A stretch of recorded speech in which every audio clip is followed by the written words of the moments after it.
everyone. Welcome to today's show. And if you are joining for the first time, this is part of our industry series for which we meet every Tuesday at 5:30 p.m. Eastern. We review one vendor or the solution from the ERP community. And today we have one of the poster child of the open source community.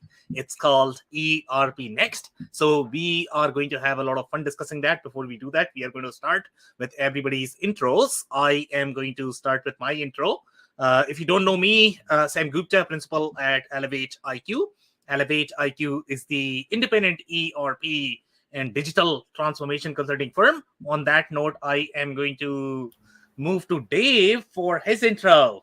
Yeah, thanks, Sam. Hey, everybody. My name is Dave Chrysler, and I own an operations consulting business working with leaders in the manufacturing and distribution spaces, helping them to increase operational efficiency, optimize business processes, and come to you with more than 20 years of various operational leadership roles, and included some ERP implementations throughout the years. And excited to be here with you, Sam. Thanks. Okay, amazing. Thank you so much for being here, Dave. And I don't know how we are going to survive today because we don't have Andy. Well, the looks of the panel have certainly diminished, Sam. Exactly. In any case, if you're in the audience and joining for the first time, make sure you guys post your questions and comments. We typically try to cover them during the show. If you run out of time, we'll make sure that you receive your answers. On that note, Dave, I am going to provide quick commentary on this solution where they sort of fit in the value chain. And then if you have any sort of experience, observations, then you can share your commentary as well. So ERPNext, obviously these guys are very well highlighted in the market. No questions there. Okay, and any of the open source platforms, they probably seem to be really good in marketing their offering for some reason. I don't know whether this is really the community effect or marketing or whatever, but people who are in the ERP sort of ecosystem, if they have explored any of the solutions, ERPNext is probably going to be on their list in general. The closest comparison for ERPNext is going to be Odoo, and obviously Odoo is very well highlighted in general, the way Odoo is positioned in the market. I will share my thought process in terms of where I stand on my position with these open source solution. In general, in my mind, open source is always the marketing hype. Okay, open source, sure. I mean, see, yes, there are some benefits of open source. The source is going to be open, obviously. In that also, there are always going to be layers. For example, I think these guys have coined one more term called open core versus open source. Can you believe this? Okay. Oh, that's a new one. No, I know. And by the way, we see this is coming from these guys because they are saying, you know what? Odoo is not necessarily open source. They are open core. I'm like, okay, what is open core now? So basically the way they are differentiating, and they are probably right as well, to be honest. Okay. The way Odoo was positioned in the market, the way they started claiming that they were open source, but as such, the finance accounting was never open. Okay, so that was the strategy that they have taken. I actually agree with their strategy. Okay, finance accounting is not open. Okay, CRM, great, do whatever you want, but finance accounting. So I actually like Odoo's strategy. In the case of ERPNext, everything is open. It's out there. Okay, anybody can reverse engineer the way they like. So obviously that's the challenge overall with open source. That's number one. I mean, see, the source is open. Obviously, it does help, from the licensing perspective, because you are not paying for the licensing. But when you are going to look for any of the SaaS subscription, the price of the code is not as much. Okay, it is everything else. Okay, it is going to be your deployment. It's going to be upgrade, support, maintenance. So when they say open source is free, it's not necessarily free. Okay, the only thing which is free is the hype, I guess. Which is going to be marketing hype. Sure, I mean, you are not paying as much for licensing. If you are hosting on your own data center, you are doing upgrade support, managing on your own, then you are probably going to get it for free, but then you are running into a lot of risk. You are spending a lot of internal time.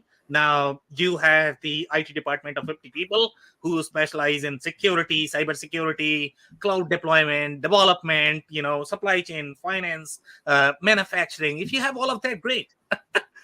But most SMB companies, they don't have all of that. And that's where I still feel that open source is a marketing hype. There may be a play for some of the open source technology, but make sure you are computing your overarching cost. Don't ignore any of the cost element, regardless of the platform that you might be using. And we are going to talk about ERPNext specifically, where there are significant challenges overall, in the way their open source platform is positioned. But obviously, these guys are going to be one of the two highlighted ones in the open source community. So, Dave, I'm actually going to stop there. I don't know if you're going to have any sort of comments, questions, any thoughts that you might be able to share. Yeah, I mean, I certainly agree with you on a lot of what you just laid out there. The one thought that jumped into my mind, and you kind of already covered it, but from my standpoint, it's so important to reiterate, and that's that, it's free at what cost, right? Because if you don't have the resources to maintain it, and you don't have the resources to properly deploy it, it's free, but at what cost? And the other part, which really people should consider, is the financial. When we compare this to Odoo, like you said, having the ability to have, an impact on how those financial transactions are written, that I agree 100% is something that you should not be excited about when it comes to a solution to run your business like this. And unfortunately, the other thing I would add to this is I think that it paints this technology in general in kind of a negative light, because the kind of firepower from an operating standpoint, and you're kind of talking to somebody that did this every day for years and years, and relied on this data, and relied on ERP systems to to aggregate that data and deliver me this information to make decisions when it came to proper planning, execution. That's kind of the only thing I could say, is that it really paints this stuff in a bad light, because when you have that kind of, flexibility on one hand to influence, the information that ultimately you're trying to gather and make business decisions on, you want to be 100% confident in that. And when you go with a, let's say, just a non-open source, system or technology, you're also getting, while it is more expensive, you're also getting all of those use cases, hundreds, if not thousands of use cases. And those are the business processes that you want to rely on behind the scenes, to help you from an operating standpoint and make wise decisions when it comes to this stuff. So completely agree with where you're at with it. It'd be interesting to go through this today. Yeah, could not agree more. I think, you have such a great point there overall in terms of the business processes, and people sort of underestimate how important that is going to be overall. In their mind, it's always going to be, as long as you have the code, I'm going to be good. Okay.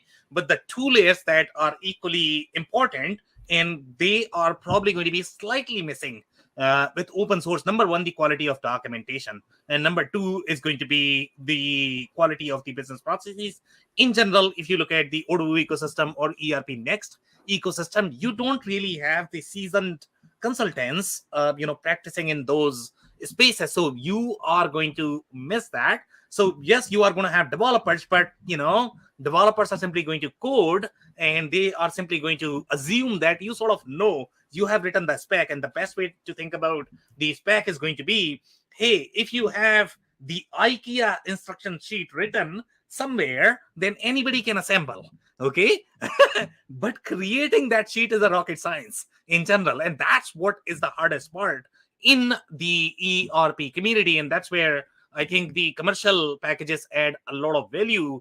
And again, even commercial packages are going to struggle because you have so many different micro verticals, so many different industries. You can only do so much from the product perspective. And that's why the consultants are super handy. But that consulting piece is always going to be the most critical with any ERP implementation. I don't know, Dave, if you are going to have any sort of other follow-up comments there, or if you want me to start on the slides.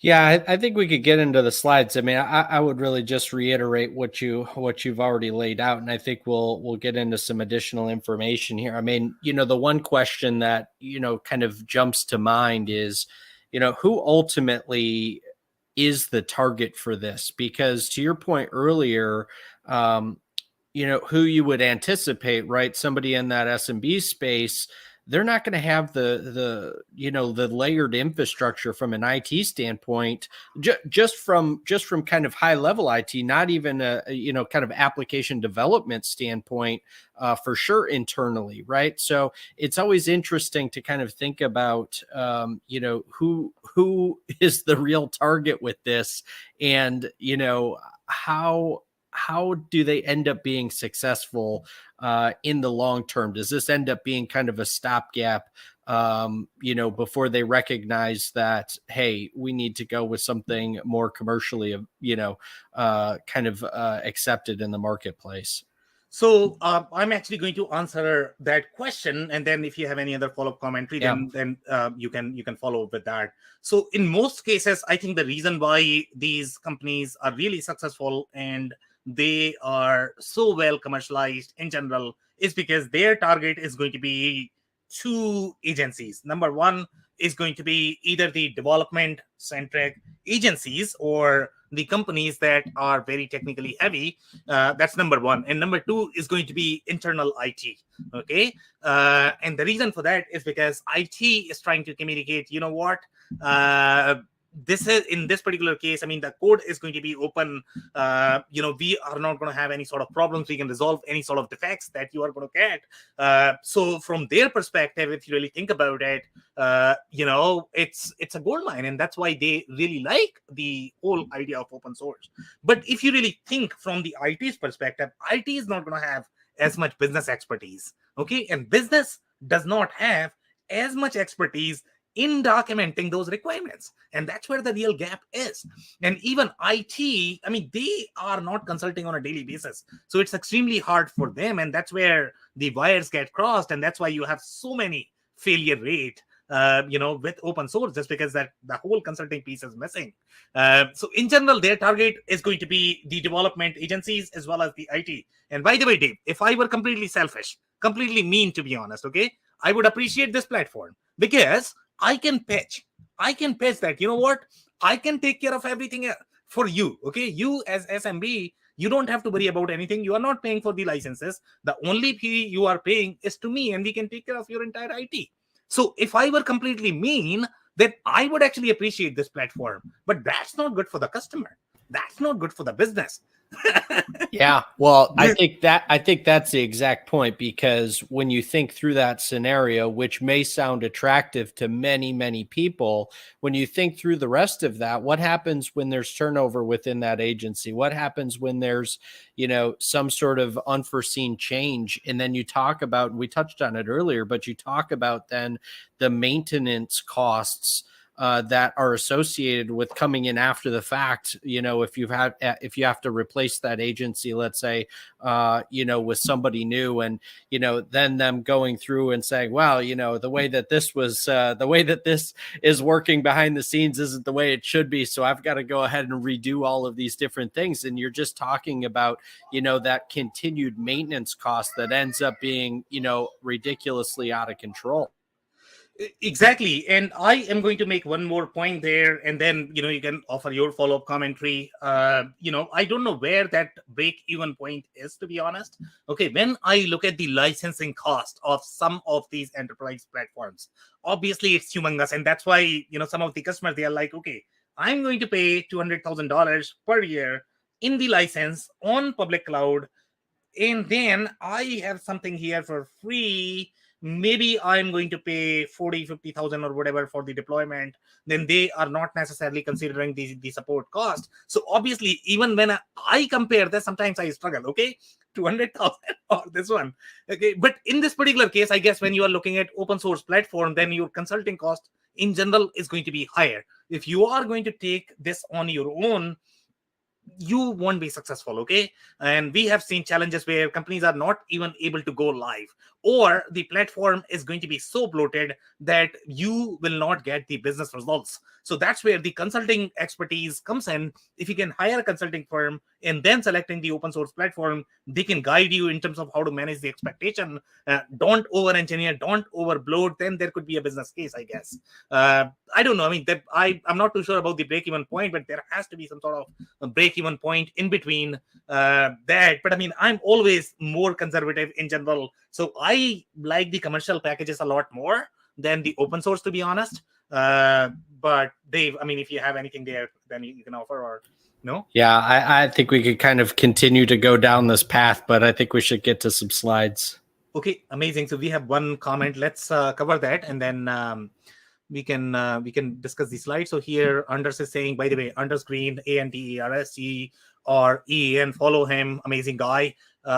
We open source. There is a shiny magic allure to the idea of, oh, I can read the code, but it sure seems like people don't even read the documentation exactly. And by the way, when you are looking at the accounting documentation, to be honest, I have been doing this for 20 years. Even reading some of these training documentation of these ERP systems could be very cryptic. They don't make any sense whatsoever. So I don't know how you are going to read the code.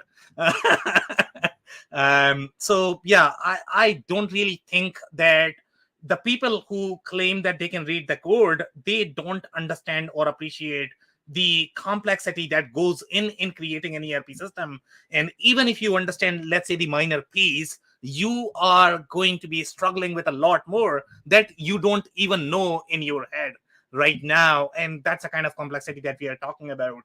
And by the way, I mean, Odoo in general is a very small platform. ERPNext is also a very small platform. So let's get into the slides if you don't have anything else, Dave. No? Okay.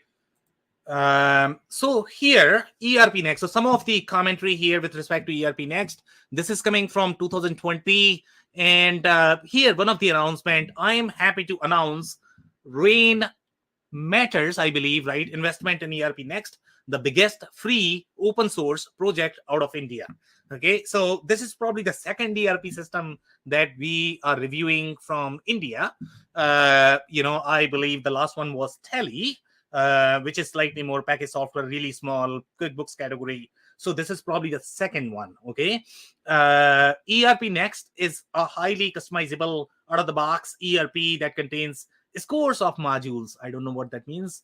On top of, so they are in the Python as well. So open source, if you look at the web or the e-commerce platforms, they are typically PHP based. The ERP platforms are Python based. So Odoo is Python based, and this one is Python based as well. Now, why is that important? That is important because typically when you are going to have a consultant in a specific programming language, they typically don't switch programming languages. The whole life, the Python guy is going to be coding in Python. Okay, so it's going to be easier switch between your Odoo to ERPNext. But when you are talking about switching from your Odoo to SAP, good luck with that, because now we are talking about .NET, Java, and the other enterprise-centric, languages that you need to learn. So that's why that language aspect is important as well. But for the most part, the open source ERP, they seem to be leaning more towards Python. Here, the application, and by the way, Python is also a scripting language. I don't know which framework they are using, but for the most part, this is also very scripting centric language. It's not compiled as such. Even Python is not compiled. So that's the risk that you run into, and this is the same risk that you have with the JavaScript as well, because that is not compiled either. So it's just much easier to be able to reverse engineer. I mean, I'm not qualified to do that, but there are hackers who can probably read the code and they can reverse engineer. And we had seen some issues with the JavaScript code when that was hacked, I guess, with the 𝗘𝗥𝗣𝗅𝗍𝗍. I think they were using Node.js. I don't know if it is purely because of JavaScript, but it's just much easier to hack when you are not going to have the compiled programming language. Here they are saying hosted cloud solution for businesses with competitive prices. As a truly free and open source system, GPL licensed to adopt, install, and self-manage. Truly free, I would, that's not true. The code is free. Yes, you can download and you can install on your data center, but you don't get everything else. That is going to be part of the subscription. So read between the lines. Here they are saying process changes that are commonplace in the stock brokering industry. By the way, there is a little correlation here, Dave. I don't know whether you can figure this out or not. Here, I have a comment where they are saying 𝗖𝗄𝗏 bagged 𝗘𝗥𝗣𝗏𝗃 invest, 10 crores in ERPNext. So here, 𝗘𝗥𝗣𝗏𝗃 is the investor in ERPNext, and this is the stock exchange on which they are running. So obviously there is a little, business relationship there that, okay, they are claiming that the stock exchange is running on ERPNext, but that's your dog food, guys. You cooked it, you are using it, Yeah, a little, to your point, a little have to read between the lines. Exactly. So, that is probably their biggest customer that the stock exchange is running, which is probably not the ERP play, if you really think about it. The financial services is great, but they are not the mainstream ERP industry in general. The only thing they are going to use ERP for is going to be for the finance, AR, AP, GL is what they use it for. So again, the workload expectation that you're going to have in the financial services industry, it's not the same when you are going to be dealing with, let's say, the manufacturing, distribution, retail, where you have a lot more transactions. In any case, they are running a big company, obviously, so that's a big deal. But again, that's your dog food. So here they are saying, okay, so the founder founded this 10 years ago as a system to help manage the family's business. That's how it has been evolved. Since then, he and his team have turned it into a sophisticated and expensive piece of technology. Okay, so they are talking about the not-for-profit that they have related to that. That's okay. Some more comments here. The domain-specific module, okay, so they have some very thick functionality for some of the service verticals, which is good. Okay, and in these service verticals, you are going to require a lot more flexibility, a lot more workflow like platforms, and that's where I think it can do really well in general. If you look at some of the systems that are really targeted for the service-centric industries, for example, let's say Zoho has launched their own workflow platform. And the reason why they have launched is because they are targeting the service industries. So here, if you look at the key piece of functionality in this platform for the service-centric industry, they have thick functionality for not-for-profit, for healthcare, for agriculture, for schools. And they are very different verticals from the ERP perspective. The kind of ERP functionality that these verticals are going to need is going to be very different. Their workflows are going to be very different. The kind of objects that they are going to have, they are not going to have, customers and vendors. They are going to have members, donors, sponsors. So it's very different. You need far more customization in general in these verticals. And that's probably the reason why they have tech functionality for that. They are saying ERPNext is an alternative to NetSuite and QAD. Oh, you guys are kidding me. Not QAD, okay? You have no idea how big QAD is. NetSuite, okay, if you're comparing this in the service industry, in some of the smaller service industries, it might be okay. But again, NetSuite is a very big platform in general. So that's not comparable either. Odoo is probably going to be the closest comparison in general, but even Odoo is far bigger in terms of the size overall, compared to this platform. But if you are simply comparing the ERP to ERP functionality, then probably that's going to be comparable. And then they have mentioned some more that I have never heard of. So maybe they are competing with them as well.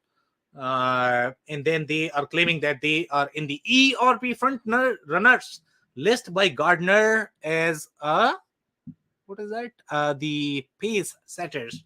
And I don't know which list they are talking about. They might have been ranked in open source list, I guess. And I can believe why would they would rank there. Dave, comments? No, I was just reading through the rest of this slide here. Yeah. And then they are saying ERPNext does not require license fee as opposed to proprietary ERP vendors. That is true. ERPNext has a model view controller architecture that most ERP systems have. Even some of the e-commerce systems also have that, with metadata modeling tools that add flexibility for users to adopt the software. Again, technical boilerplate, not as relevant, I guess. All objects in the ERP are doc, not to be confused with the HTML doc types. Not very relevant overall. The product has also received a funding of 10 crore, which is very small. If you look at the funding, which is like what, $1.3 million compared to Odoo, they are very small in general, and that's why the funding is not as high. And the investor is not as mainstream either. Odoo is funded far superior. So if you were doing the pure play comparison, and if you are really interested in open source, I don't see a reason why you would go for this one. I mean, Odoo is probably going to be far superior choice in general. Unless you have a piece of functionality that you get in this, I don't know. Maybe they do, especially for the service-centric industries, and that's how they might be trying to differentiate. Odoo has a lot of it as well, but I don't know how deep they are going to be, let's say, in the schools, healthcare, not-for-profit. They have a lot in the product-centric industries. They have the PSA, they have the resources. I know field service, yes.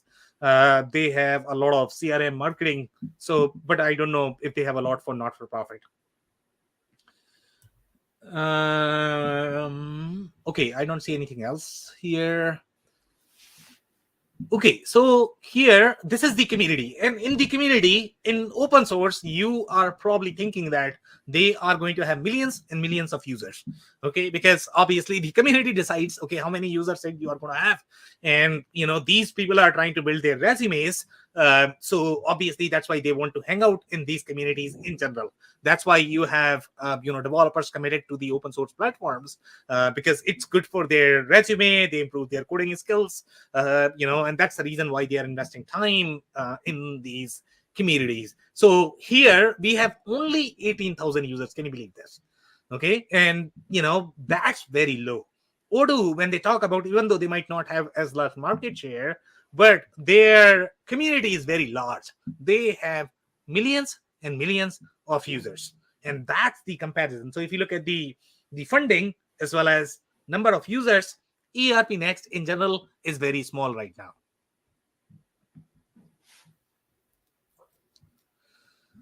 Okay, some commentary here. This is coming from 2018. I know it's going to be harder to read, but this is the screenshot, I guess, we got. So I will try to read it for you guys. So here they are saying ERPNext has been around for a decade now and doing quite well. Founder here, happy to answer any questions. Okay, great. Then we have response here from one of the members. And by the way, this is on the Hacker News on Y Combinator. So I don't know if they were trying to get in Y Combinator. Obviously, that's a big deal for any startups in general. So I guess they were trying to pitch in there. So here they are saying you would not delete free single user accounts so soon.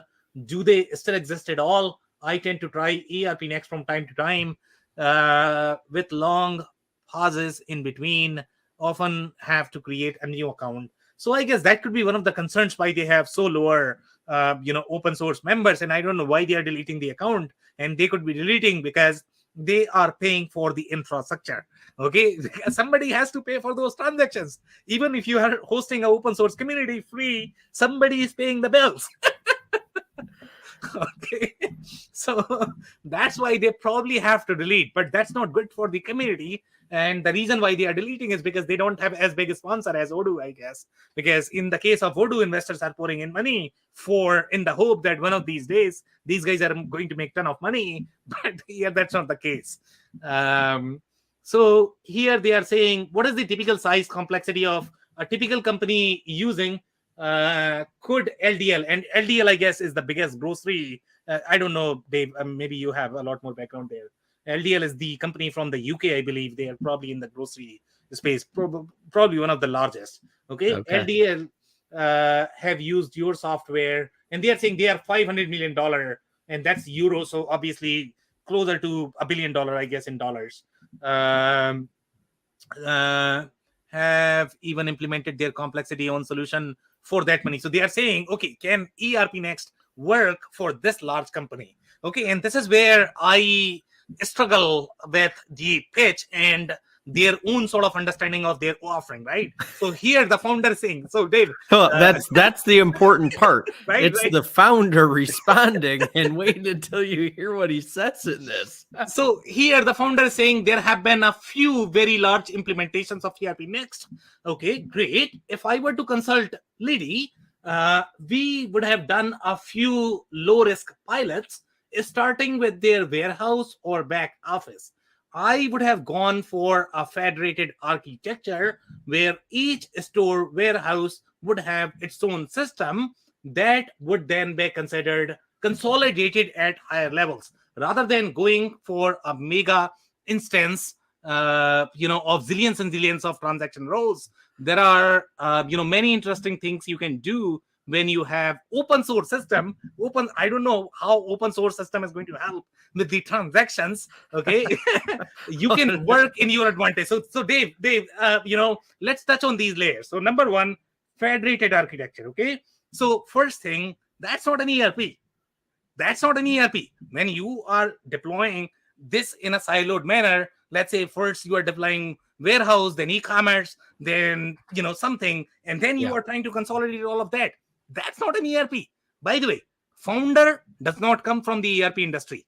There is a difference between a developer and implementing an ERP for this large company. And that's probably the reason why they don't understand why ERP implementations are so complex.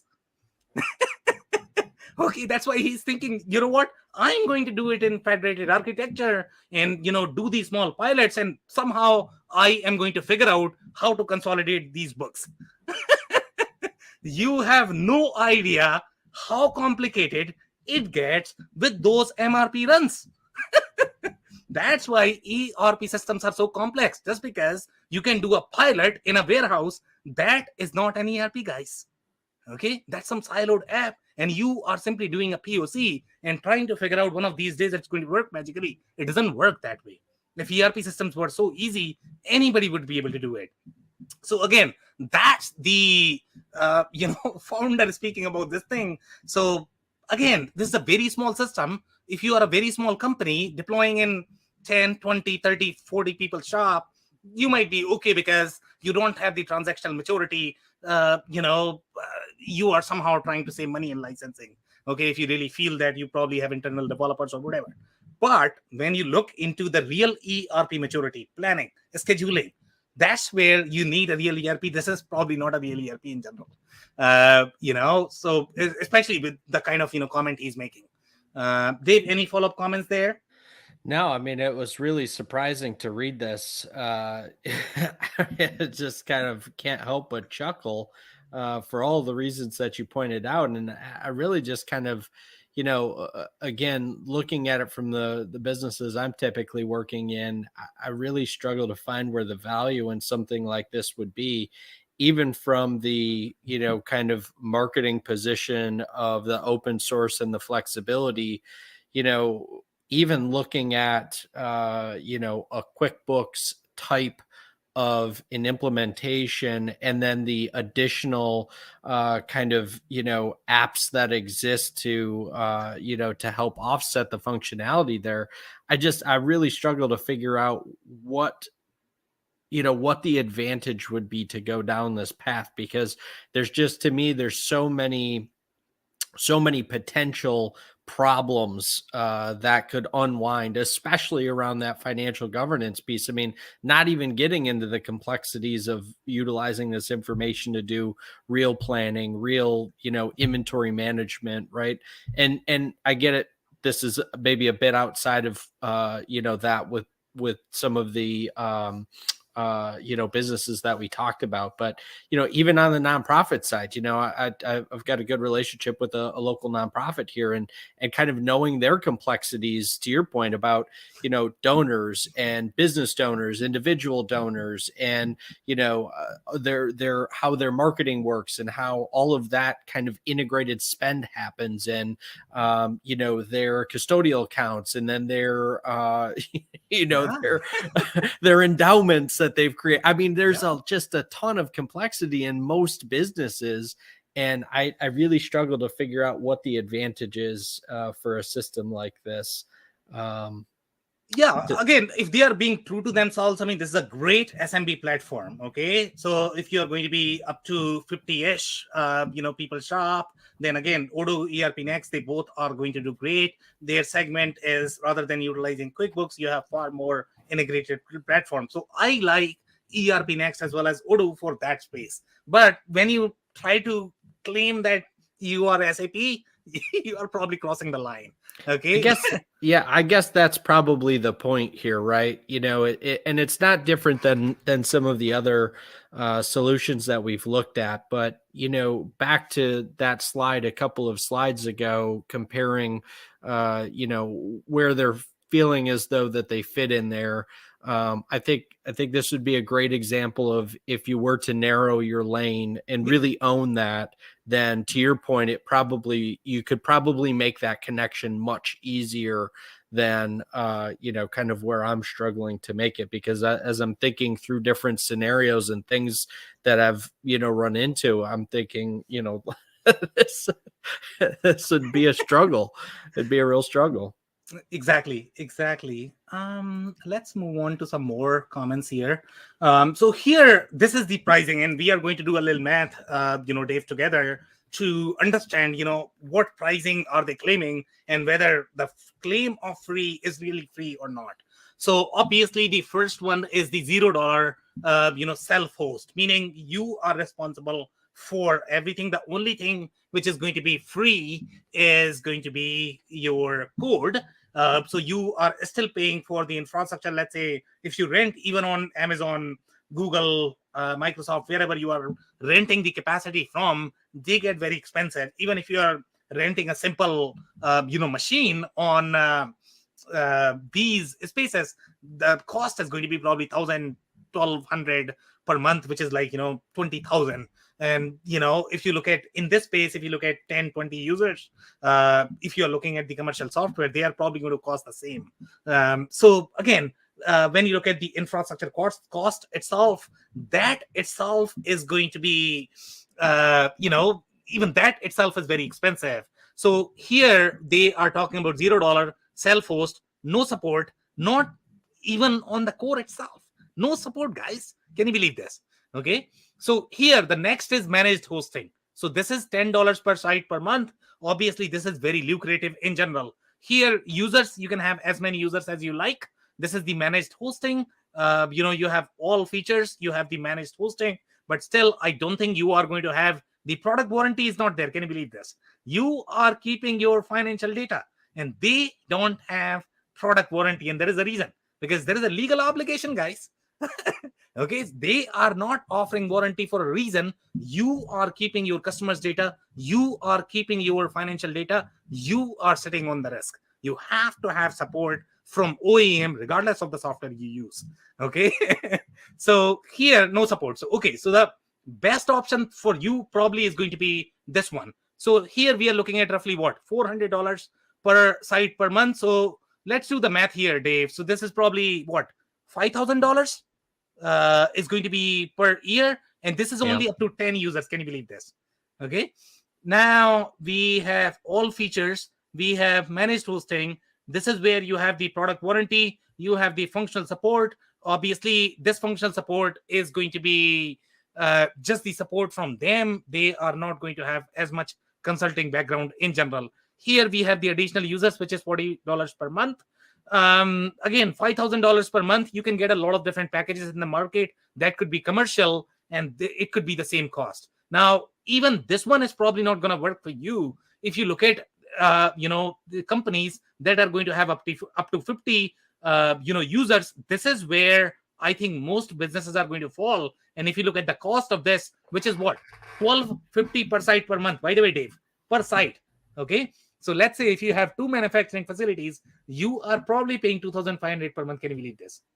Okay, and the total cost, if you compute from the $1,250 per month, how much is that?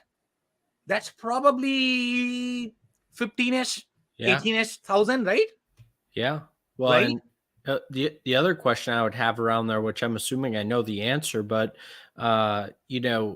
you would probably want to maintain a development site on top of that. I mean, so at the very least, you'd probably be at 2. Yes? That's a very interesting observation. And I don't know, per site is going to be the per site, meaning manufacturing site, or is it the environment? My understanding is going to be this one is per site. Okay. Site, the manufacturing site. I don't know if this is the environment. We don't. That would be interesting to find out, though, only from the standpoint of, it would just be interesting to find out.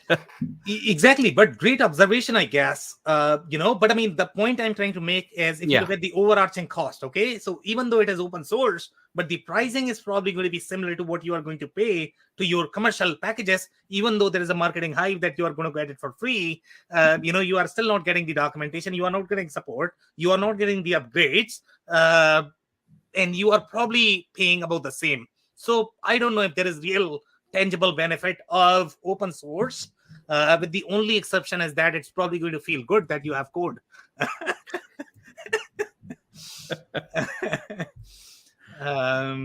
Okay, some more comments here. ERPNext, like any ERP, is a complex system. By the way, this is probably the easiest ERP. Okay, you don't know how complex the bigger ERP systems get. Then they are saying taking the help of a qualified consultants will go a long way in ensuring the system is optimally configured for your needs. So even they are saying that, you need to work with a qualified consultant, meaning you need to take help from somebody like either Dave or Sam or, somebody similar, and they will be able to provide the functional knowledge that you are going to be needing. Without that functional consulting expertise, you are not going to be successful, regardless of whether you are going for open source or commercial package. ERPNext is 100%. No, it is not free, guys. It is not free. It is not free. Free is only marketing high. With a base cost of around $40 per month for a VPS. No. Extra for email, security, backup services. So obviously the cost adds up, guys. Once you account for everything, they are doing nickel and dime with everything. It's almost like Spirit Airlines model. Sure, that's going to be cheaper in some instances, but for the most part, you get what you pay for. After that, you will spend a few hours installing and setting up everything, also set aside. So even they are saying, if you are doing it by yourself, you are going to struggle. So take my commercial package, which I'm selling. Even though I'm telling you open source is free, but you should not get free. You should get my commercial package. Oh boy. Set aside a few hours of your time each month for maintenance, software updates, maybe get someone to do that for you, which gets expensive pretty quick. Even they are saying it gets expensive. Yes, software development, maintenance, deployment, support, upgrade, everything is expensive, guys. It's not supposed to be free. Okay. Frappe Cloud, on the other hand, takes away. No, it does not. It does not. It takes away because you are telling that. Okay, you are selling that. So regardless of the, again, package that you want to go for, the point is that, okay, you have to account for the cost. You have to account for all of the cost that are going to be part of the subscription. In some cases, maybe there is a break-even point. I don't know, for open source. Maybe there is, okay? But make sure you account for everything. You understand every single cost variable, including your internal time that you are going to be investing in maintaining the software and the risk. Okay, so here they are saying product warranty ensures timely fixes for critical bugs in ERPNext. Okay, they are talking about product warranty. Then they are saying professional support includes product warranty as well as premium services like personalized onboarding, functional support, priority support. So they are differentiating between those two. What is the product warranty and what is professional support? Obviously, the professional support is going to be far more expensive in general. And, if you go for commercial packages, they are typically going to include professional support in a lot of cases. That is going to be part of your subscription. So as part of your SaaS subscription, you get a lot. It's not just code. It's a lot. Okay, this is for not-for-profit. They are offering 30% discount. ERPNext has been translated to more than 70 languages with the help of a community. Okay, so the community has translated, and then users have actually reported the issues with the translation. And by the way, this is not just the translation, okay? There is going to be a localization piece for which you are legally responsible, guys. Okay, these are not accountants. They are not licensed CPAs who are developing this. So you are going to rely on them? Come on, guys. Okay, so these are screens. Obviously, these screens are very lean in general. If you look at the kind of functionality that they are going to have, it is designed for those companies that are going to have less than 50 employees, and that's their lane. That's their place. It is the better software for QuickBooks, just because with QuickBooks, you are only going to get finance. Here, you are getting everything integrated. So that's the target market for Odoo as well as ERPNext. They are overclaiming their capabilities. Here, we have a bunch of BOMs, but BOMs are not going to have as many layers. In general, the way they are structured, you have the hourly rate, but it's a very, very lean functionality, just the way Odoo is as of today. They might develop all of those ERP layers probably in the future, but right as of today, they don't really have this because they have to make it easy. Once you introduce all of those layers, it's going to be terribly difficult for the target market that you are serving. So either you can serve this target market or you can make it really complicated and serve SAP's target market.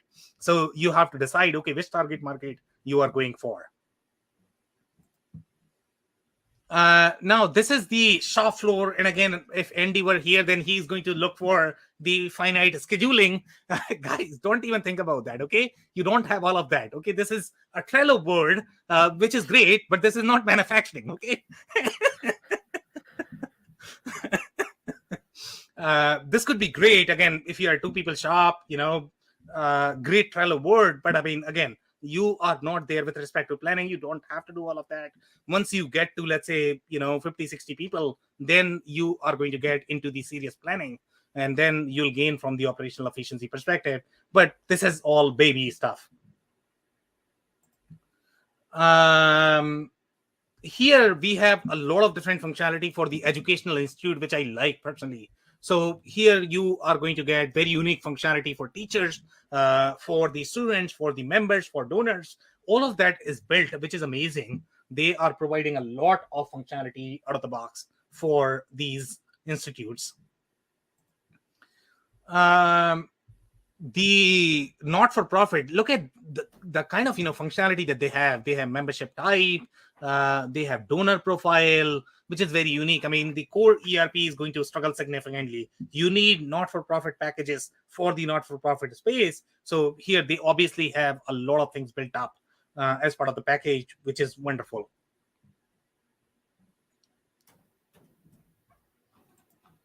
Okay, so some reviews here. So here, this user is 10,000 plus employees. Okay, that's what they are saying. Furniture industry, can you believe? Okay, and the alternative that they have considered is SAP Concur. What are we talking about? That's not even ERP. Okay, that is the time and expense software. So they probably wanted to utilize a module. That's not ERP play. Okay, so here they are saying better open source, and maybe they utilized a module for the time and expense functionality with their existing architecture, that could be okay if you want to do that. But again, this is not ERP play.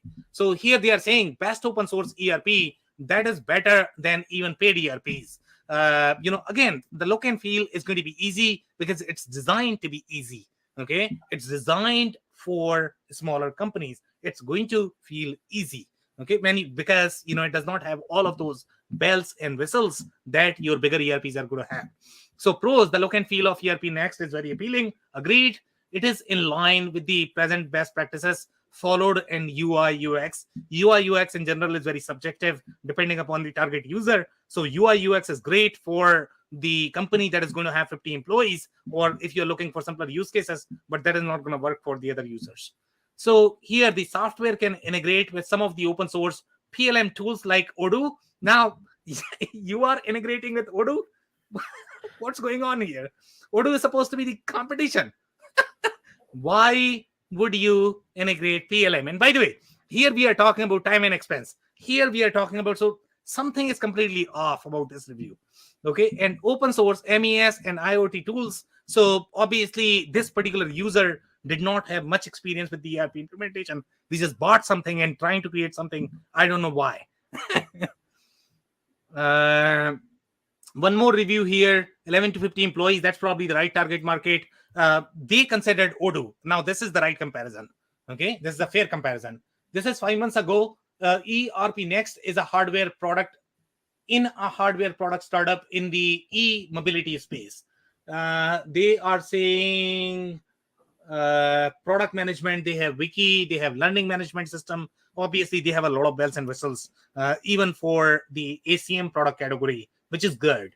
Now, cons, the HR and payroll module can improve quite a bit. The way incentive payments are handled require external programming to design an automated performance-based pay. Leaves are also not mutable if a mistake was made during the leave policy assignment, which was realized only halfway through the way.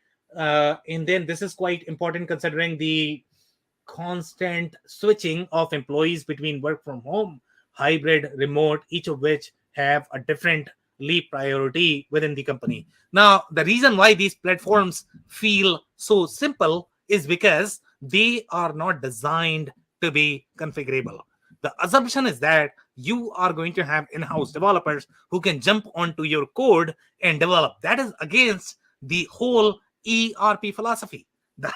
This is an app, okay? The whole idea of ERP is it is so configurable that it can work for any business model, any business processes. These systems are completely against ERP philosophy, why ERP exists in the business to begin with.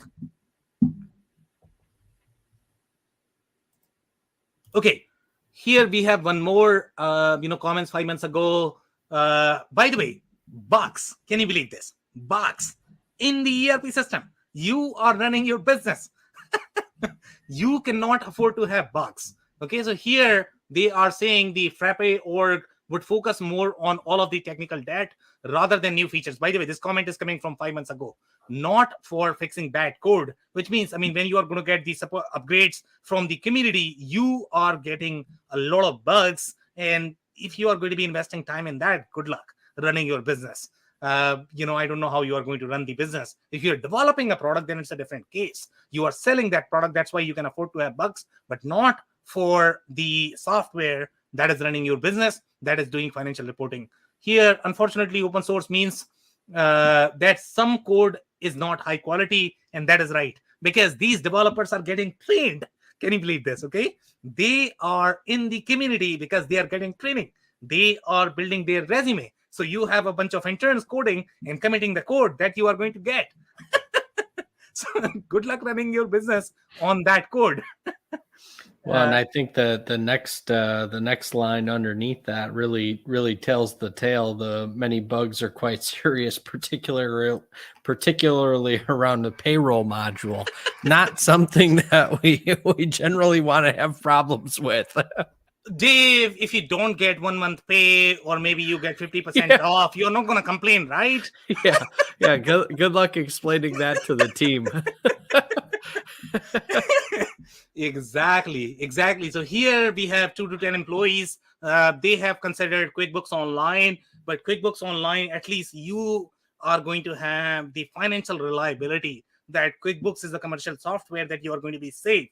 And by the way, even though you are not getting audited, but you still have the financial regulatory obligation, for business, and you are a president, then you should be mindful of that.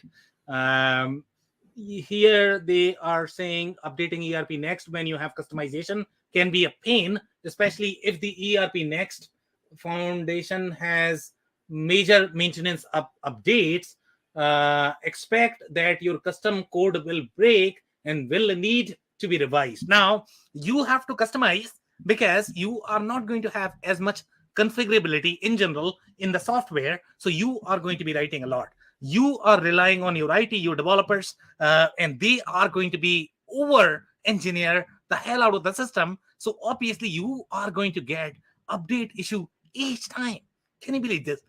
I don't know how you are going to run your business. Dave, I know we are at 628.626. Are you going to have a lot of comments, or do you want to cover reviews? No, we could cover the last couple of ones here. I mean, I think it's been a good conversation throughout. So, okay, so we have some comments from the users. Let's cover those first. Here they are saying BOM in D365 FNO is so much complete and immersive. Again, FNO is a very large product. Please do not compare FNO with ERPNext. That's not a fair comparison. Okay, FNO is not designed for 50 people shop. ERPNext is not designed for 5,000 people shop. So that's not a fair comparison. Okay, if you were installing FNO in the 50 people shop, that's probably going to be a terrible idea. And the reason why it is complete because it's targeted for a different business in general. Here they are saying obviously it requires more attention to details. As I see, BOM's ERPNext seem to be more simple to use, I guess. Yes, because the businesses that are using ERPNext, they have to make it simple. If they make it too complicated, then what is going to happen is you will require consulting help. The reason why the bigger ERP systems are more complex is because they need that complexity. Okay, the target market is very different. These businesses cannot afford a consultant, and that's why they have to make it simple. They have to compromise on the layers of configuration, and that's why their BOMs are not complex. If you need that complexity, then you have to code. Please do not code. Okay, even if you are buying open source, coding is not fun. Coding is fun only when you are getting paid. Otherwise, it's not fun.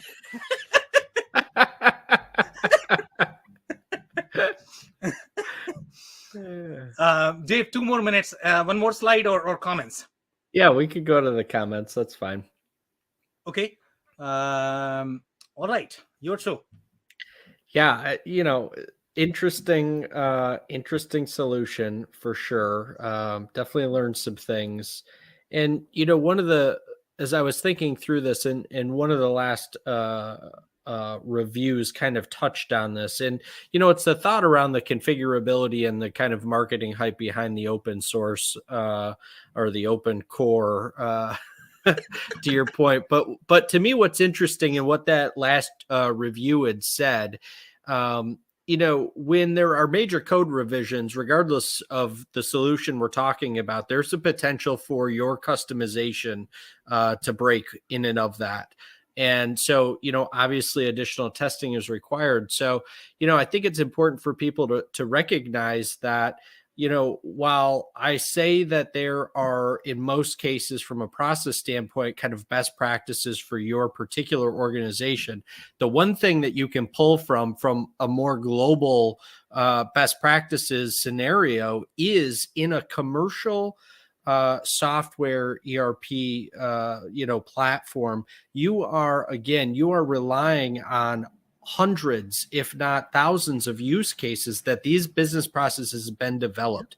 And so you could take from that the fundamentals of how the process and how the transactions flow throughout that software is sound. And that is the one thing that I would say, even in a smaller organization that maybe this may be a fit. Back to some of the other kind of offhanded comments in terms of, language and, kind of, clarity of code, all of those things. I mean, that should be a real consideration for people when they're evaluating these things. It's, it is not as simple as, oh, this is $10 a month. And, there's so much more that goes into this. So. Exactly. These are very complex decisions. And you, as the small business owner, you probably don't understand how complicated this could get. If this were easy and open source were free, those Fortune 500 people are, obviously they're very smart in general. Okay. And if they are paying for the commercial software, there is a reason for that. That's what I would say. As a small business, you are probably doing disservice by going for something like this when you might not be able to handle the maturity that is required to run an IT organization, I guess. I don't know how else to put it. Dave, you are going to have any sort of follow-up there? No, I agree with you. Because I think the reality of it, Sam, is that as a business owner, even if you've got the infrastructure from an IT standpoint, I think that you would be very hard pressed to fully recognize all of the costs that would go into implementing and maintaining a system like this compared to, a more commercially available system. And I think, sometimes you look at the cost of that and maybe, you say, well, I'm not ready for this. But the reality of it is, much like anything, you're going to spend the money one way or another. It's just a matter of, do we want to spend it today because we're, here's where we're on pace to get to, or are we going to stumble and potentially, significantly impact our business because we can't meet customer needs because we're in the midst of something like this? So, just a word of caution when you're evaluating any of these. Yeah. All right, amazing. We are 2 minutes over. Any more final comments, Dave? No, that is it. All right, guys, that's it for today. If you joined for the first time, this was part of our industry series for which we meet every Tuesday at 5:30 p.m. Eastern. So make sure you guys are going to be here next week. We are going to come back with another solution or the vendor. On that note, thanks everyone for tuning in tonight. Thanks, Sam. Of course.